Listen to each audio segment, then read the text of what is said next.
বিসমিল্লাহির রহমানির রহিম। আসসালামু আলাইকুম ওয়া রাহমাতুল্লাহ। প্রিয় শিক্ষার্থীরা, welcome to Muminul's teaching home.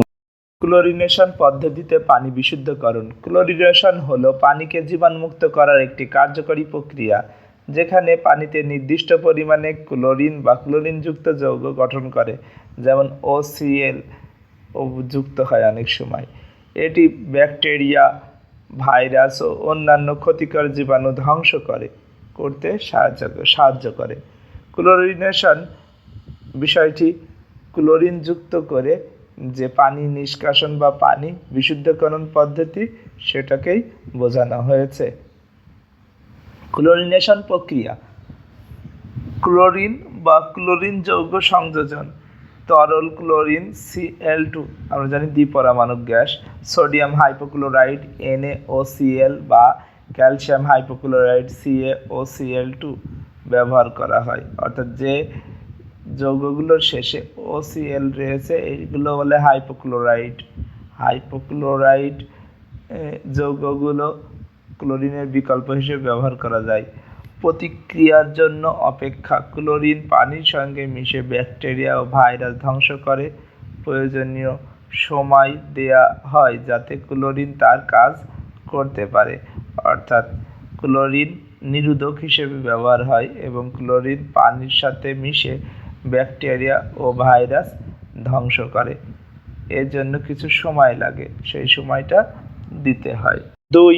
অতিরিক্ত ক্লোরিন অপসারণ, অর্থাৎ যেগুলো ক্লোরিন বেশি লাগে সেটুকু সরাতে হয়। যদি ক্লোরিনের পরিমাণ বেশি থাকে তবে অ্যাক্টিভেটেড কার্বন বা ফিল্টার ডিগ্যাসিং পদ্ধতিতে অতিরিক্ত ক্লোরিন সরানো হয়। পদ্ধতিটার নাম কি? অ্যাক্টিভেটেড কার্বন ফিল্টার বা ডিগ্যাসিং পদ্ধতি, অর্থাৎ গ্যাস ব্যবহার করে ক্লোরিন সরানো হয়। অর্থাৎ এটি একটি গুরুত্বপূর্ণ পদ্ধতি। ক্লোরিনেশন সুবিধা: পানিতে থাকা ক্ষতিকর ব্যাকটেরিয়া, ভাইরাস ধ্বংস করে, পানির স্বাদ ও গন্ধ উন্নত করে। প্রথমটা গুরুত্বপূর্ণ, দ্বিতীয়টা গুরুত্বপূর্ণ। যদিও বা আমরা জানি বিশুদ্ধ পানির কোনো স্বাদ বা গন্ধ থাকে না, কিন্তু মিঠা পানি হালকা একটু মিষ্টি মিষ্টি লাগে। সহজ ও সাশ্রয়ী পদ্ধতি, অর্থাৎ কম খরচ এবং সহজে করা যায়। দীর্ঘ সময় পানি সংরক্ষণ করা যায়। এ পদ্ধতির ফলে পানি অল্প সময়ে নষ্ট হয় না, তাই দীর্ঘ সময় সংরক্ষণ করা যায়। সতর্কতা: বেশি সময় ক্লোরিন মানবদেহের জন্য ক্ষতিকর হতে পারে। বেশি মাত্রার ক্লোরিন মানবদেহের জন্য ক্ষতিকর হতে পারে। ক্লোরিন থেকে তৈরি কিছু উপজাত যেমন ট্রাইহ্যালোমিথেন স্বাস্থ্য ঝুঁকি তৈরি করতে পারে। সঠিক মাত্রায় ক্লোরিন ব্যবহার করা জরুরি।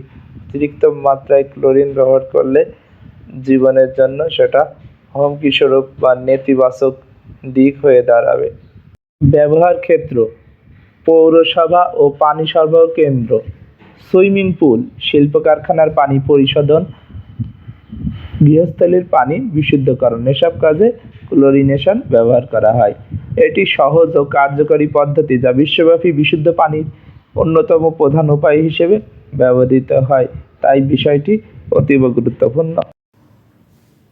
প্রিয় শিক্ষার্থীরা, এ পর্যায়ে আমরা তোমাদের পাঠ্য বইয়ের 42 পৃষ্ঠা ক্লোরিনেশন সম্পর্কে বইয়ের লেখাগুলো আলোচনা করব। যদি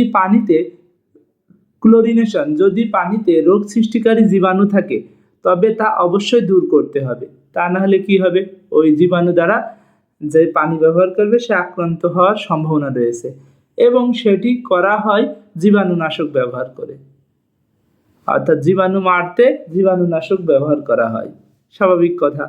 নানা রকম জীবাণুনাশক পানি বিশুদ্ধ করার কাজে ব্যবহার করা হয়। এদের মধ্যে অন্যতম হচ্ছে ক্লোরিন গ্যাস। তাহলে ক্লোরিন গ্যাসকে ব্যবহার করা হয় জীবাণুনাশক হিসেবে, এটা একটা গুরুত্বপূর্ণ দিক। পাশাপাশি এখান থেকে একটা প্রশ্ন আসতে পারে, ক্লোরিনের পারমাণবিক সংখ্যা কত? তোমাদের অবশ্যই মনে রাখতে হবে ক্লোরিনের পারমাণবিক সংখ্যা হচ্ছে 17। অর্থাৎ ক্লোরিন একটি দ্বিপরমাণুক মৌল। Cl2 অর্থাৎ ক্লোরিনের অণু দেখানো হয়েছে এখানে। এছাড়া ব্লিচিং পাউডার ব্লিচিং পাউডারের সংকেতটা মুখস্থ রাখতে হবে, জ্ঞানমূলক প্রশ্নে পড়ে। সিএ ও সিএল ব্র্যাকেটের মধ্যে সিএল, অর্থাৎ এখানে দেখো দুইটা সিএল আছে, সিএও আছে, অর্থাৎ ক্যালসিয়াম অক্সাইড আর ওখানে ক্লোরিন আছে। এবং আরও কিছু পদার্থ আছে যার মধ্যে ক্লোরিন আছে, জীবাণু ধ্বংস করতে পারে, সেগুলো ব্যবহার করা হয়। আমাদের দেশে বন্যার সময় পানি বিশুদ্ধ করার জন্য যে ট্যাবলেট বা কিট ব্যবহার করা হয় সেটি কি? সেটি হলো মূলত সোডিয়াম হাইপোক্লোরাইট, অর্থাৎ অক্সিজেনের যৌগ সোডিয়াম হাইপোক্লোরাইট। এর মাঝে যে ক্লোরিন থাকে সেটি পানিতে থাকা রোগ জীবাণু ধ্বংস করে ফেলে। প্রিয় শিক্ষার্থীরা, এই যে সোডিয়াম হাইপোক্লোরাইট এর নামটি মুখস্থ রাখলেই হচ্ছে। কিভাবে নামকরণ হয় এটা মুখস্থ করতে গেলে তোমাদের জন্য অনেক জটিল বিষয়। এটা যারা বিজ্ঞান বিষয় নিয়ে পড়ে তাদের জন্য সহজ, অর্থাৎ যারা সায়েন্স নিয়ে পড়ে, কারণ ওদের একটা পুরো অধ্যায় আছে নামকরণ, সেখানে বর্ণনা আছে। পরবর্তীতে বলা হয়েছে ক্লোরিনেশন, অর্থাৎ 43 পৃষ্ঠায়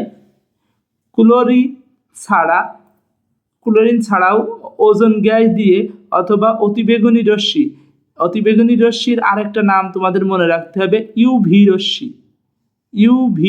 ইউতে আলট্রা, ভিতে ভায়োলেট, ইংরেজিতে বলে আলট্রা ভায়োলেট। আলট্রা অর্থ অতি, ভায়োলেট মানে বেগুনি। অতি বেগুনি রশ্মি দিয়ে পানিতে থাকা রোগ জীবাণু ধ্বংস করা যায়। তাই দুইটা জিনিস ব্যবহার করা যায়। ওজোনকে O3 দ্বারা প্রকাশ করে, O2 দ্বারা অক্সিজেন গ্যাস, O দ্বারা অক্সিজেন পরমাণু। আর অতি বেগুনি রশ্মি যে কোনো দুইটার মধ্যে একটা ব্যবহার করেও পানিতে রোগ জীবাণু ধ্বংস করা যায়। বোতলজাত পানির কারখানায় এ পদ্ধতি ব্যবহার করে পানিকে রোগ জীবাণু মুক্ত করা হয়। এই লাইনটাও ইম্পর্টেন্ট। অনেকে দেখবে বোতলজাত পানির কারখানা দেয় ব্যবসার ক্ষেত্রে, সেখানে এই পদ্ধতিটা ব্যবহার করা হয়, কিন্তু আরও বৈজ্ঞানিক পদ্ধতিতে আরও কিছু ব্যবহার করা হয় এর সাথে, এবং এটা নির্দিষ্ট প্রসেসের মাধ্যমে করা হয়। প্রিয় শিক্ষার্থীরা, এই ভিডিওর আলোচনা এতটুকুই। পরবর্তী ভিডিওয়ে আমরা স্ফুটন নিয়ে আলোচনা করব। আল্লাহ হাফেজ।